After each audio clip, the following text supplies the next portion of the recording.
আমি গেমের মাধ্যমে আমার একটা ছেলের সাথে রিলেশন হয়েছিল, তার সাথে রিলেশন করে আমি বাংলাদেশে আসছি। প্রেমের টানে ঘর ছেড়ে সীমান্ত পেরিয়ে বাংলাদেশে এসেছিল ভারতের পশ্চিমবঙ্গের সাথী সরকার। বিয়ে করে ঘরও বেঁধেছিল, কিন্তু বিধি বাম, সব ছেড়ে ফিরে যেতে হলো নিজ দেশে বাবা মায়ের কাছে। 2021 সালের 16 নভেম্বর বাংলাদেশের সাতক্ষীরা সীমান্ত দিয়ে প্রেমের টানে বাংলাদেশে চলে আসে ভারতের নদিয়া জেলার তাহিরপুর থানার রাধাকান্তপুর গ্রামের সাথী সরকার। ইন্টারনেটে গেম খেলতে গিয়ে ভার্চুয়ালি পরিচয় হয় বাংলাদেশের কুষ্টিয়া জেলার কুমারগাড়া গ্রামের আব্দুল আলিমের ছেলে উমর আলীর সাথে। এরপর মন দেয়া নেয়া, এক পর্যায়ে দালালের মাধ্যমে সীমান্ত পাড়ি দিয়ে চলে আসে বাংলাদেশে। ইসলাম ধর্ম গ্রহণ করে ঘর বাঁধে উমর আলীর সাথে। এরপর মেয়ের খোঁজ জানতে পারে সাথী সরকারের বাবা পরিতোষ সরকার। তারপর মেয়েকে উদ্ধারের জন্য স্থানীয় তাহিরপুর থানায় মামলা দায়ের করে। বিষয়টা আমলে নেয় ভারতীয় দূতাবাস।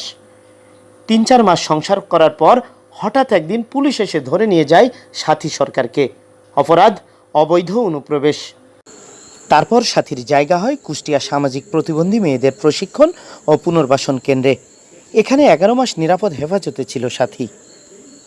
দুপুরে দর্শনা সীমান্তের শূন্য রেখায় পতাকা বৈঠকের মাধ্যমে যখন সাথীকে হস্তান্তর করা হয়, তখন সাথী চ্যানেল 24-কে জানায়, আমি গেমের মাধ্যমে আমার একটা ছেলের সাথে রিলেশন হয়েছিল, তার সাথে রিলেশন করে আমি বাংলাদেশে আসছি। বাংলাদেশে আমি কুষ্টিয়ার কুমারগাড়াতে ছিলাম।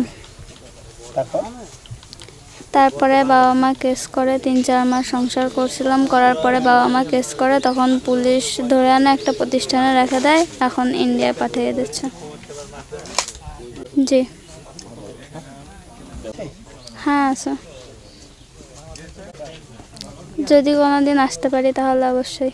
সাথী সরকারের বাবা মা জানায়, 11 মাস কষ্ট ভোগ করছি, কান্নাকাটি, শান্তি নেই, ঘুম নেই। আজকে ভালো লাগছে। দুদেশ থেকে প্রশাসন সাহায্যে আমার মেয়েকে যে পেয়েছি, এখন আমি খুব খুশি। আমার মেয়ে হারিয়ে গেছিল, থানায় অভিযোগ করেছিলাম, পেয়েছি। এখন অনেক খুঁজে অনেক পেয়েছি, এখন পেয়ে আমি ভালো। ঘটনাটির বর্ণনা দেন ভারতের এই সংবাদকর্মী। মেয়েটাও প্রায় 11 মাস হলো ভারত থেকে বাংলাদেশে চলে এসেছিল।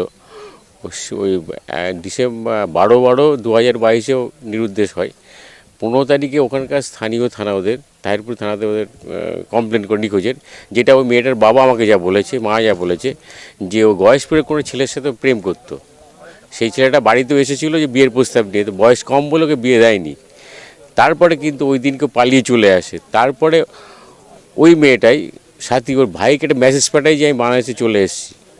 তারপরে স্যাংশন হওয়ার পর তার বিভিন্ন যখন ইমিগ্রেশন করেছে, কথাবার্তা বলে যে চিঠি হয়েছে, হাই কমিশন হওয়ার পরে আজ মেয়েটা বুঝতে পারছি। কিন্তু এখানে এসে শুনলাম যেটা উল্টো, মেয়েটার সাথে কথা বলে মেয়েটা বললো যে আমি বাংলাদেশের ছেলের সাথে প্রেম করেছিলাম, তাকে বিয়ে করার জন্য পালিয়ে এসেছিলাম।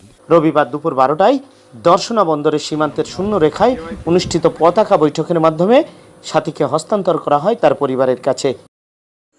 রেজাউল করিম লিটন, চ্যানেল 24, চুয়াডাঙ্গা।